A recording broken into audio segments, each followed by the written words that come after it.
또 올해 첫 예배 하나님 앞에 올려드리게 됩니다. 우리 명강의 공동체가 2025년 날마다 주님 안에 더욱 성장하고 믿음으로 자라나는 귀한 공동체 되기를 바랍니다. 질문 하나 드리려고 하는데요. 막 소리내서 대답하지 않으셔도 돼요. 마음속으로 한번 대답해 보시면 좋을 것 같습니다. 어릴 때부터 예수를 믿고 잘 섬기고 주님의 길을 잘 걸어갑니다. 그런데 평생 가난하고 힘들게 살아야 돼요. 이게 1번이고요.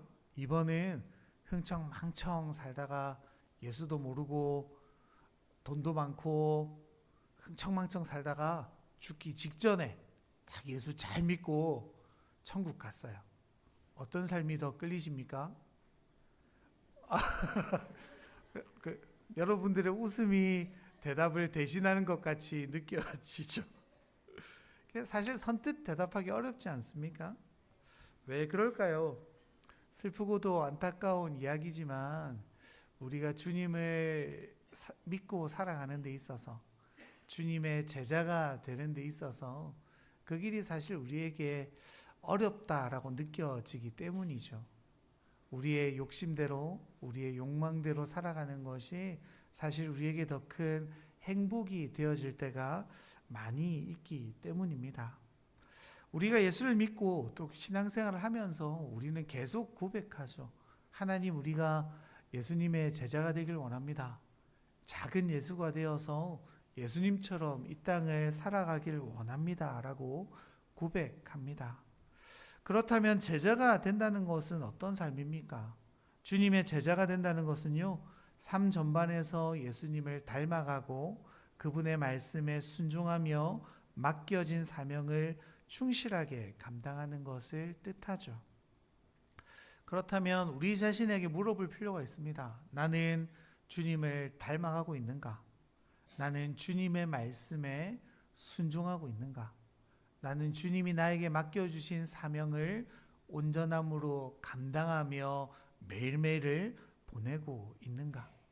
그리고 그 길을 걸어가면서 내가 느끼는 감정들, 내가 느끼는 삶의 여정들은 과연 어떠한가라고 나에게 끊임없이 사실 되물어볼 수 있어야 합니다. 사실 지난주에도 똑같은 본문으로 말씀 나눴었죠. 기억나십니까? 감사합니다. 2024년의 마지막도 2025년의 첫 주일도 같은 본문으로 설교하는 데 있어서 좀 부담이 돼서요.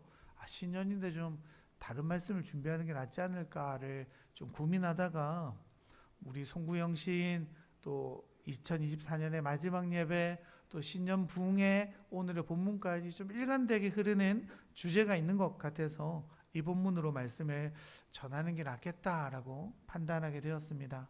2025년 우리에게 펼쳐질 한 해가 다른 거에 집중하는 게 아니라 우리가 주님을 더욱 닮아가고 주님을 따라가고 주님의 제자가 되는 것에 우리가 집중했으면 좋겠습니다. 오늘 내용을 잘 이해하기 위해서 먼저 우리가 살펴보아야 하는 것은요, 오늘 본문의 구조입니다. 마가복음을 읽다 보면요, 종종 마가가 이런 구조로 말씀을 진행하는 게 보이는데요, 바로 샌드위치 구조라고 합니다. 오늘 본문의 전체적인 흐름을 한번 살펴봤으면 좋겠는데요, 우리 마가복음 6장 12절 13절 우리 바로 앞된 본문이죠. 우리 한번 읽어볼까요? 제자들이 나가서 회개하라 전파하고 많은 귀신을 쫓아내며 많은 병자에게 기름을 발라 고치더라. 6장이 시작하면서 주님은요, 고향에서 배척받으시죠. 그리고 제자들을 둘씩 짝지어 파송시키십니다. 그런데 그냥 보내시지 않으셨잖아요. 그들에게 권능을 주어서 귀신을 쫓아내고 병자를 고칠 능력도 함께 주셨습니다. 그 제자들의 능력으로 인해, 복음 전파함으로 인해 하나님의 복음이 굉장히 빠른 속도로 급속하게 펼쳐지지 않았습니까? 그리고 우리가 다음에 보겠지만 마가복음 6장 30절 같이 한번 읽어볼까요? 사도들이 예수께 모여 자기들이 행한 것과 가르친 것을 낱낱이 고하니. 그러니까요, 우리가 오늘 본문을 딱 빼면요, 어떻게 되어지는 거예요? 제자들이 나가 회개하라 전파하고 많은 귀신을 쫓아내며 많은 병자에게 기름을 발라 고치더라. 사도들이 예수께 보여 자기들이 행한 것과 가르친 것을 낱낱이 고하니. 이렇게 되면요, 사실 본문이 훨씬 매끄러워지죠. 그러니까 오늘 읽었던 본문을 사실 빼도 됩니다. 그런데 사도 마가는요, 오늘 이 마가복음을 쓴 마가는요, 일부러 이 내용을 끼워 넣게 되어지는 거죠. 이걸 바로 샌드위치 구조라고 하는 겁니다. 빵과 빵 사이에 뭐 햄이며 야채며 이런 것들 넣는 것처럼 한 이야기 안에 다른 이야기를 끼워 넣는 것, 이것을 샌드위치 구조라고 하는데요. 그렇다면 마가는 제자들의 파송에 관한 이야기 사이에 왜 세례 요한의 죽음에 대한 이야기들을 이렇게 장황하게 펼쳐놓고 있는가를 우리는 고민해 보아야 합니다. 사실 명확하지 않습니까? 예수님의 제자의 길이 무엇인가를 말하고 싶은 거죠.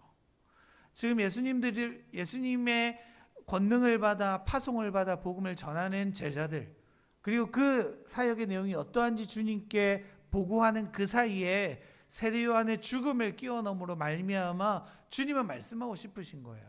권능과 능력으로 복음을 전하는 게 제자됨의 모든 게 아니야. 실제로 제자됨의 삶이라는 것은 이 세례 요한과 같은 삶을 살아내는 것이 제자됨의 길이라는 것을 우리에게 말해주고 있는 거죠. 참 제자의 길이 무엇입니까? 우리는 제자가 되기를 원하십니까? 사실 성도가 따로 있고 제자가 따로 있는 게 아니죠. 동의하십니까?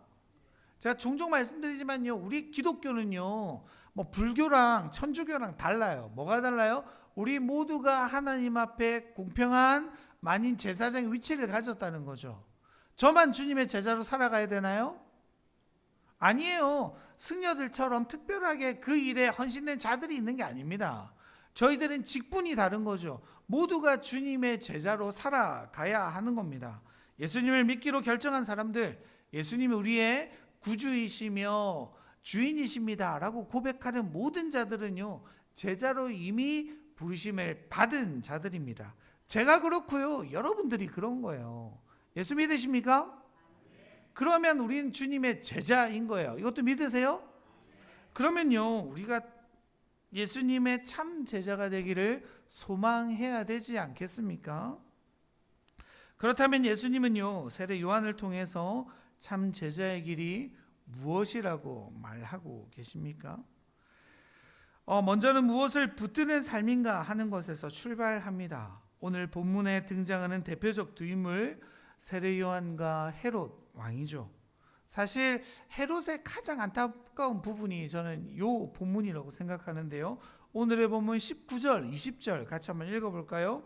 헤로디아가 요한을 원수로 여겨 죽이고자 하였으되 하지 못한 것은 헤롯이 요한을 의롭고 거룩한 사람으로 알고 두려워하여 보호하며 또 그의 말을 들을 때에 크게 번민을 하면서도 달갑게 들음이더라.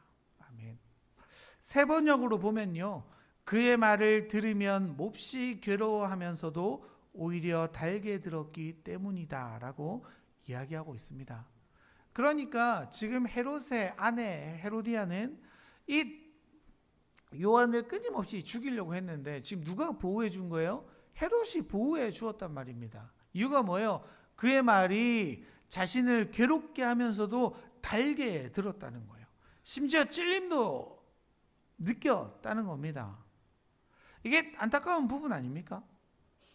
그가 세례 요한의 말씀을 통해서 그 말씀의 진리를 파편을 발견하게 되는 거죠.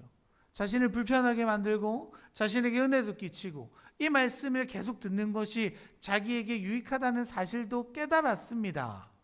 그런데 그것으로 멈춰버리게 되어지는 거죠. 그런데 이게 헤롯의 문제만이 아니죠. 우리 삶에서도 계속 벌어지고 있는 일 아닙니까? 말씀을 들을 때마다 또 주일을 예배 자리에 나올 때마다 우리 은혜를 받죠. 가끔 마음의 찔림도 경험합니다. 불편함도 경험하죠. 그리고 돌아서면 어떻게 됩니까? 끝이죠. 그 말씀이 듣기는 좋지만 때로 내게 은혜도 되고 눈물도 흘리게 만들지만 내 삶 자체에 별로 영향을 미치지 못하게 만드는 겁니다. 우리의 삶에 그런 일들 많이 있지 않습니까? 헤롯도 그런 거죠. 세례요한을 만나 즐기긴 했지만 결국 그는 거기서 더 한 발 나가지 못하는 삶을 살아갑니다. 왜 그렇습니까? 그냥 가져야 할 것이 많았기 때문에, 누려야 할 것이 많았기 때문에, 또 많은 사람들이 그를 주목하고 있었기 때문에 그렇죠. 그가 왜 요한을 옥에 가두었습니까? 우리 17절 18절 보면 나오죠. 전에 헤롯이 자기가 동생 빌립의 아내 헤로디아에게 장가 등고로 그 여자를 위하여 사람을 보내어 요한을 잡아 옥에 가두었으니 이는 요한이 헤롯에게 말하되 동생의 아내를 취한 것이 옳지 않다 하였음이라. 이 헤롯은요, 자기 형제의 아내 때문에 자신의 아내와 이혼하게 됩니다. 그리고 자기의 형제를 억지로 이혼하게 만들어 그 여자를 자기의 아내로 삼게 되어지는 거죠. 지난주도 말씀드렸지만 이 헤롯은 에돔 출신입니다. 유다 출신이 아니죠. 유다 출신이 아닌데도 유대 지역을 다스리게 되었다는 것은요, 로마의 권력에 기대고 아첨하고 그 권력을 지키기 위해 끊임없이 애써온 결과물이 바로 그 자신이 있는 위치인 거죠. 그의 찔림이 무엇이었습니까? 바로 그 헤로디아와 유대 지역의 권력을 가지기 위해 펼쳤던 끊임없는 많은 행동들 아니었겠습니까? 그런데 그는요, 그 말씀을 듣고 찔림을 받았지만 그것들을 포기하지는 못하는 겁니다. 근데 자신이 붙잡고 있는 것들을 놓을 용기는 없었다는 거죠. 마가복음 10장에 보면 한 부자 청년이 예수님께 와서 묻습니다. 이렇게 질문하죠. 선생님이여, 내가 무엇을 하여야 영생을 얻겠습니까? 주님이 뭐라고 말씀하십니까? 살인하지 말라, 간음하지 말라. 주님께서 너에게 말씀하신 계명을 지키라라고 말합니다. 여기에 청년이 자신 있게 말해요. 예수님, 그것들은 내가 어려서부터 다 지켰습니다. 그러니 주님이 다시 말씀하세요. 마가복음 10장 21절인데 제가 읽어드릴게요. 예수께서 그를 보시고 사랑하사 이르시되 내게 아직도 한 가지 부족한 것이 있으니 가서 내게 있는 것을 다 팔아 가난한 자들에게 주라. 그리하면 하늘에서 보화가 내게 있으리라. 그리고 와서 나를 따르라 하시니. 그 다음 청년의 반응이 다들 아시죠? 뭐라고 합니까? 그 사람은 재물이 많은 고로 이 말씀으로 인하여 슬픈 기색을 띠고 근심하며 가니라. 그가 가진 많은 재물 때문에 주님을 따르지는 못하게 되는 겁니다. 그런데 재밌는 게 여러분, 그 부자 청년의 첫 번째 질문이 뭡니까? 어떻게 하면 영생을 얻을 수 있습니까? 그는요, 영생에 대해서 물었어요. 주님의 대답은 뭐예요? 주님의 요청사항은 뭐예요? 네가 가진 재물을 다 놓아라는 거죠. 그런데 그는 재물을 놓지 못해서 무엇을 잃어버리는 거예요? 영생을 잃어버리는 안타까운 일들이 벌어지는 겁니다. 그래서 주님이요, 그런 떠나가는 청년을 보고 뭐라고 말씀하세요? 예수께서 둘러보시고 제자들에게 이르시되 재물이 있는 자는 하나님의 나라에 들어가기가 심히 어렵도다 하시니 제자들이 그 말씀에 놀랐는지라. 예수께서 다시 대답하여 이르시되 얘들아, 하나님 나라에 들어가기가 얼마나 어려운지 낙타가 바늘기로 나가는 것이 부자가 하나님의 나라에 들어가는 것보다 쉬우니라 하시니. 그가 하나님 나라에 들어가지 못하는 것은 그 많은 재물 때문이라고 말씀하십니다. 그리고 부자가 하나님 나라에 들어가는 것이 얼마나 어려운 일인지도 주님 말씀하고 계시는 거죠. 사실 헤롯도 같은 거 아닙니까?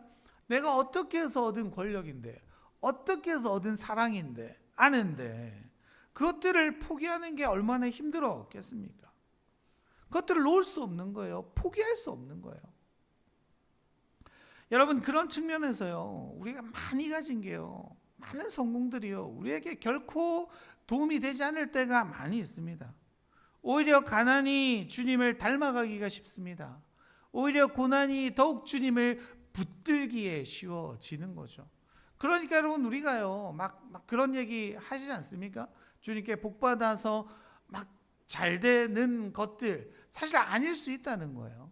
하나님은 우리의 모든 상황을 들어 하나님을 알게 하시고 만나게 하십니다.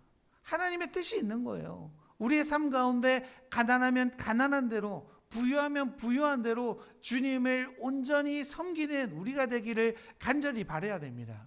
그런데 주님이요, 우리를 잘 아시는 거예요. 우리를 잘 아시니까요, 너에게 많은 재물이 주어지면 나보다 재물을 더 의지할 것 같으니까 조금 안 주시는 거예요. 내게 그 어려운 일이 없으면 하나님께 부르짖을 일조차 없다는 걸 아시니까 내게 어려운 상황들을 만들어 주실 때가 있는 겁니다. 왜요? 그게 더 중요하거든요. 이 땅에 살아가는 어려움과 힘듦들보다 내가 주님을 붙드는 게 내 삶에 훨씬 더 중요하고 소중한 일이기 때문이죠. 왜요? 주님을 붙드는 게 어디로 가는 길이기 때문이에요? 영원한 생명으로 가는 길이기 때문이죠. 그 영원한 생명을 무엇과도 바꿀 수 있습니까? 없어요. 영원히 살아가는데요. 영원한 생명 가운데 기쁨과 평안 속에 살아가는 그 즐거움보다 더 귀한 게 뭐가 있겠습니까? 그럼에도 불구하고 헤롯은 내려놓지 못하는 거죠. 그 모자란 것, 사실은 모자란 것 아닙니까? 자신이 가진 권세들도요, 자신이 가진 그 아내도요, 사실 모자란 거죠. 영원한 생명에 비하면요. 그런데 그 모자란 것 때문에 하나님의 더 값진 것을 포기하게 되어버리는 어리석음이 헤롯에게 있는 겁니다. 그에 반해 세례 요한의 길은 어떻습니까? 진리를 드러내놓고 말했습니다. 진리를 말한 대가로 그가 겪는 길은 뭡니까? 죽음이죠. 그의 삶이 어땠습니까? 우리 마가복음 3장 3절 4절 같이 한번 읽어보실까요? 그는 선지자 이사야를 통하여 말씀하신 자라 일렀으되 광야에 외치는 자의 소리가 있어 이르되 너희는 주의 길을 준비하라 그가 오실 길을 곧게 하라 하였느니라. 이 요한은 낙타털 옷을 입고 허리에 가죽띠를 띠고 음식은 메뚜기와 석청이었더라. 여러분, 이 광야에서 외치는 자라는 별명이 왜 있는 겁니까? 광야에 살았으니까요. 그가 입는 옷이 뭐예요? 낙타털 옷. 지금 생각하시면 야 무스탕 입었네 이렇게 생각하실 수 있지만 그런 겁니까? 아니죠. 그 당시에는요, 이렇게 옷을 이렇게 만드는 기술이 지금처럼 있지 않았잖아요. 가죽 옷이 훨씬 저렴한 옷이었던 거예요. 그냥 죽은 가죽을 벗겨내서 입고 다니면 됐으니까요. 그리고 그가 먹는 게 뭡니까? 석청과 메뚜기 아닙니까? 석청이 뭔지 아시죠? 그 벌꿀 같은 거 아닙니까? 야, 좋은 로얄젤리 먹었네. 또 이렇게 생각하시면 안 돼요. 그 광야에서 구할 수 있는 걸 그냥 먹는 거예요. 여러분, 다르게 말하면 뭐예요? 지나가다가 메뚜기가 있으면 먹어요. 석청을 구하면 먹어요. 없으면요, 그냥 굶는 거예요. 그냥 그런 삶을 요한은 평생에 살아가는 겁니다. 그럼 여러분, 제가 처음 질문 다시 한번 드릴까요? 예수 믿고 가난하게 살다 비참하게 죽은 요한의 삶을 담고 싶으십니까? 대답이 없으신 거 보니까 저랑 비슷한 생각이 있으신 것 같아요. 맞아요. 부담스럽죠. 어렵죠. 평생 가난하게 낙타털 옷 같은 거, 누더기 옷을 입고 메뚜기와 성청만 먹으며 예수님의 복음 전하다가 빛도 못 보고 죽임을 당하는 그 삶이 사실 우리가 별로 좋아하지 않는 삶 아닙니까? 그런데 주님은요, 이 요한의 죽음을 제자들의 사역과 사역의 시작과 끝 사이에 끼워 넣음으로써 참된 제자도의 길이 바로 이것이다라고 우리에게 말해 주고 있는 겁니다. 다시 말씀드리지만 우리는 사실 그 길을 별로 따라가고 싶어 하지 않죠. 왜 그렇습니까? 우리가 해로우실 때가 이 부자 청년일 때가 많기 때문이죠. 우리 손에 쥐고 있는 것은 아무것도 놓고 싶지 않은 우리들입니다. 예수 믿으면서도 그렇지 않습니까? 우리는 사실요, 별로 제자로 살아가기를 원하지 않습니다. 말 말고요. 말은 그렇게 하죠. 또 우리의 삶으로요. 정말 주님 안에 성장하기를 원하십니까? 날마다 우리는 포기하잖아요. 내가 몇십 년 믿어왔는데 안 되더라고요. 나 이제 죽을 날 다 됐는데 그냥 이대로 살다가 천국 가면 되잖아요. 예수 믿었으면 됐지 뭐 더 필요한 게 없습니다 라고 말하는 우리들이지 않습니까? 그런데 다르게 말하면요, 우리가 이 땅에서 예수 믿고 제자가 되는 삶을 포기하며 살아간다는 거죠. 더 심하게 말하면 뭡니까? 난 하나님 위해서 별로 헌신하고 싶지 않아. 나를 포기하고 싶지 않아. 내가 가진 것들을 아무것도 내려놓고 싶지 않아. 근데 예수도 믿었으면 좋겠어 라고 우리는 그 두 발이 딱 걸쳐있는, 세상과 주님의 길에 두 발을 걸쳐놓고 살아가고 싶은 우리일 때가 많이 있습니다. 내가 가진 권력도, 내가 가진 욕심도, 내가 가진 즐거움도 그 어느 것 하나 포기하고 싶지 않죠. 사실 이제 시대가 점점 이제 코로나19를 지나면서 더 그래지지만 우리 주일 예배가요, 주님 앞에 이전에 어땠습니까? 막 생명을 걸고 지켰지 않습니까? 막 본인 사망 아니면 무조건 나와야 돼, 이렇게 다 교육받고 신앙생활 하셨잖아요. 11조 안 하면 막 하늘에서 번개가 떨어져 가지고 우리 심판하실 것처럼 두려움과 떨림으로 했잖아요. 지금 어떻습니까? 아유 뭐 온라인으로 드리면 되지 뭐. 나 여행 갔다가 여행지에서 딱 인터넷 틀면 되지 뭐. 여러분 이게 잘못됐다는 건 아니에요. 잘못됐다는 건 아니에요. 오해하지 마세요. 11조를 안 한다고 천국 안 가는 건 아니에요. 근데 중요한 게 뭐냐면요, 우리가요 삶에 계속해서 타협함으로 인해서 어쩌면 그 나의 여행의 즐거움, 내가 주는 그 삶의 편안함의 즐거움, 내 재정의 그 11조의 아까움 때문에 하나님 앞에 드려야 될 것들을 정말로 드리고 있는가를 우리에게 질문해 보아야 된다는 겁니다. 사실 우리가 왜 주일 예배의 시간을 정해서 하나님 앞에 드리는 거예요? 왜 일주일 중에 하루를 떼어놓고 이날은 주일이야 라고 부르는 거예요? 일주일 모두 주님의 날 아닙니까 원래? 일주일 모두 우리가 있는 모든 자리에서 예배하기로 부름받았는데 왜 우리가 여기서 예배 드려요? 시간을 드리는 거죠. 하나님과의 만남의 시간을 따로 떼어놓고 드리는 거예요. 일주일에 한 번이요. 그런데 어때요 여러분? 쉬어야 되니까, 친구를 만나야 되니까, 뭐 이것저것 해야 되니까 이것들을 포기하는 우리들이지 않습니까? 우선순위가 바뀌는 거죠. 합리적이어야지. 뭐 11조보다 난 이것보다 뭐 이 돈이면 차라리 저기 가난한 기부를 하겠어, 이런 분들도 계시지 않습니까? 근데 여러분 생각해 보세요. 교회 드리지 못한 이유가 뭡니까? 우선순위의 뒤바뀜이죠. 나의 합리라는 이름으로 하나님 앞에 드리는 것이 아까워하는 우리일 수도 있다라는 겁니다. 그렇게 롯은 어떻습니까? 아무것도 손에 놓지 못하는 거죠. 권력도 욕정도 자신이 붙들고 있는 그 많은 것들 중에 하나도 포기하지 못하는 그의 모습 아닙니까? 심지어 그는 어떻습니까? 그가 요한의 목을 벨 수밖에 없었던 결정적인 이유가 뭐예요? 26절입니다. 왕이 심히 근심하나 자기가 맹세한 것과 그 앉은 자들로 인하여 그를 거절할 수 없는지라. 자신이 뱉은 말 때문이죠. 잘못 뱉은 말 그 한마디를 돌이킬 수 없어 하는, 이게 뭡니까? 내 자존심 아닙니까? 내 평판 아닙니까? 이거 하나도 내려놓지 못해서 그 끔찍한 일들을 저지르는 헤롯입니다. 그래서 그는 뭘 포기하는 거예요? 영생을 포기하죠.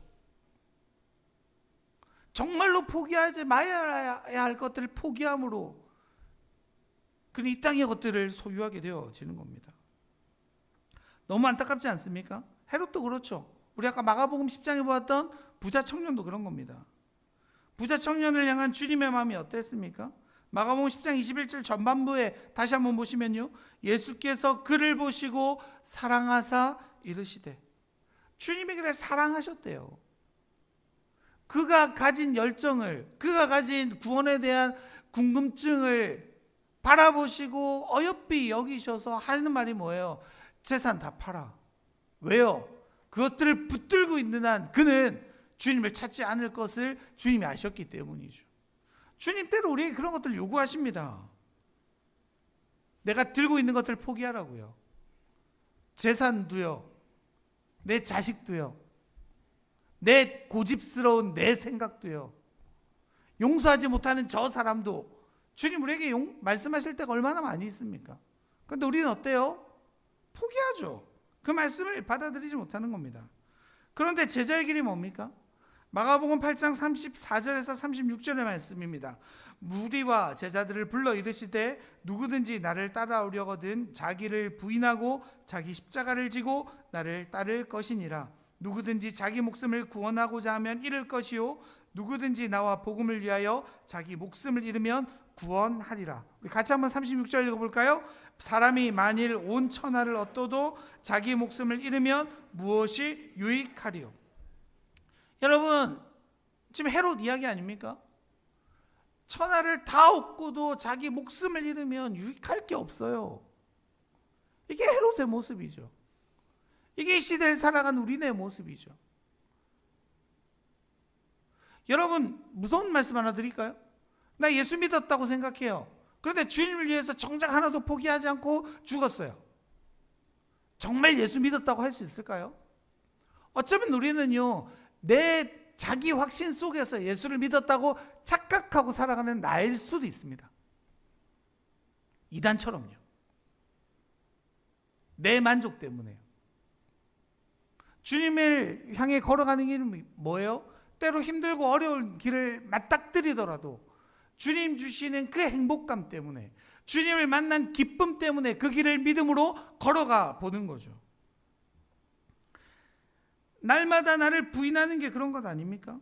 내 것이 내 것이 아님을 고백하는 거죠. 내 돈도요, 내 가족도요, 내 안락함도요, 내 수준도요, 내 고집 하나도 못 꺾는 우리 아닙니까? 저 사람 하나도 용서하지 못해서 날마다 분노에 차 있는 우리 아닙니까? 여러분, 하나님이 갑자기 나타나셔가지고 여러분한테 너무 하기 싫은 하라고 하면 하시겠어요? 내가 너무 하고 싶은 일 하지 말라라고 하면 안 하시겠어요? 저는요, 선교사가 너무 되고 싶었어요. 너무 되고 싶었어요. 20살 때부터 계속해서 선교를 위해서 애쓰고 기도하고 막 공부하고 나가려고 막 여러 가지 훈련을 거치고 막 했었어요. 그래서 하나님이요, 끝끝내 막으시는 거예요. 그때 여러분, 제가요 사실 되게 서운한 거예요. 나 선교사로 부르신 줄 알았는데, 선교 보내시려고 나 목회 시작하신 줄 알았는데, 지금 개그맨에서 목회하고 있는 저를 감사하죠. 여러분, 오해하지 마세요. 너무 좋아요. 너무 좋은데 제 안에 그런 비전들이 있었다는 거예요. 그것들을 내려놓게 되는데요, 여러분, 사실 좀 되게 힘들었어요. 사랑을 잃어버린 것만 같이 힘든 일이었어요. 그런데 주님이요, 그 과정 속에서 뭐라고 말씀하시냐면요, 홍기야, 네가 나를 사랑하는 거야? 그 비전을 사랑하는 거야? 선교사가 되고 싶은 거야? 내 복음을 전하고 싶은 거야? 내가 너를 쓰겠다 하면 네가 그 자리에 있고 싶은 거야? 네가 가고 싶은데 가고 싶은 거야? 여러분, 생각보다요 긴 시간 준비했어요. 긴 시간 기도했어요. 그것들을 내려놓고 이 한국에 정착하며 살아가는 일들이 너무 감사하고 행복하지만 그 당시에는요, 그것들을 수용하기 굉장히 어려웠어요. 그런데 그런 선택들의 기로가 우리 삶에 매일 있는 것 아닙니까? 주님의 음성이 무엇인지 깨닫고, 비록 내 뜻과 다르다 할지라도 그 길을 걸어갈 때, 여러분 보세요. 제가 주님의 말씀에 순종했더니요, 이렇게 좋은 교회에 저를 불러주시고 이렇게 좋은 성도님들과 함께 사역하게 하신 행복 가운데 매일매일마다 있잖아요. 거짓말하는 거 아니에요. 좀 믿어주세요. 표정이 지금, 여러분 너무 좋아요. 너무 행복해요. 늘 감사한 삶을 살아가고 있다고요. 아, 감사합니다. 여러분 보세요. 근데 우리는요, 잘 되지 않죠. 잘 하고 싶지 않아요. 제가 이제 이런 얘기 들은 적이 있어요. 한 성도님께 저한테 이렇게 하던데, 목사님, 내가 주님 하라는 대로 해가지고 평생 하나님 원망하면서 사는 게 낫겠어요? 때로 하나님 앞에 좀 거절하고 그냥 예수 잘 믿는 게 낫겠어요? 이 말이 안 맞지 않습니까? 주님을 우리가 원망해야 됩니까? 주님 우리에게 명령하시는 그 길이 지금 당장 나한테 하기 싫은 일이라고 해서 정말 주님이 나를 계속해서 불행의 길로 만들어 가시는 길입니까? 아니죠. 사실 주님은 우리에게 더 큰 계획을 가지시고 우리에게 하라고, 때론 하지 말라고, 때론 내려놓으라고 우리에게 말씀하시지 않으십니까? 다르게 말하면 여러분, 우리는 주님을 그렇게까지 사랑하지 않는 거예요. 사랑한다면 희생할 수 있지 않습니까? 저희 얼마 전에 크리스마스 때 아이들 앞에 나와서 율동했잖아요. 성탄 발표로. 기억나세요? 저희 막내가요, 연습하는 내내 계속 얘기했습니다. 난 앞에 죽어도 안 설 거다. 난 못한다. 근데 앞에 나왔잖아요. 아내랑 저랑요 일주일 내내 꼬셨어요. 하온아, 앞에 나가서 너 하나님 앞에 그 성탄 축하하면 아빠가 너 그렇게 평소에 가지고 싶어 했던 미니 특공대 장난감 사줄게. 귀가 조금 솔깃하더라고요. 그 크리스마스 때 생각해 보세요, 여러분. 산타가 제 돈 뺏어가지고 애한테 선물 주죠. 저도 애한테 또 선물 사줘야 되죠. 또 여기 또 이렇게 뭐 건게 있으니까 나가면 또 사줘야 돼요. 결국 나갔잖아요. 그래가지고 막 기뻐가지고 지가 뭐가 기쁜 거예요? 로봇 생겼다고 기뻐하는 거예요. 아빠 사줄 거야? 택배 아저씨가 갖다 주는 거야? 사줬어요. 근데 여러분, 그걸 사주면서요, 제가요 막 돈이 아까워 막 미칠까요? 아니에요. 기쁘더라고요. 그렇게 뻗대고 안 하려고 하던 애가 나와서 그래도 결단을 해서 나와 있는 것. 물론 이제 형 뒤에 숨어가지고 얼굴은 못 보셨겠지만, 예? 조금 했어요, 이만큼. 그런 일들 가운데 여러분 왜 그래요? 제가 제 아들을 사랑하니까 그 일들 자체가 기특한 거죠. 돈이 아까운 게 아니라 더 해주고 싶은 게 부모 마음 아닙니까? 근데 여러분, 우리가 주님을 향한 헌신은요, 우리 자식을 향한 헌신과 사랑에 비해 얼마나 부족하고 모자릅니까? 주님 사랑합니다.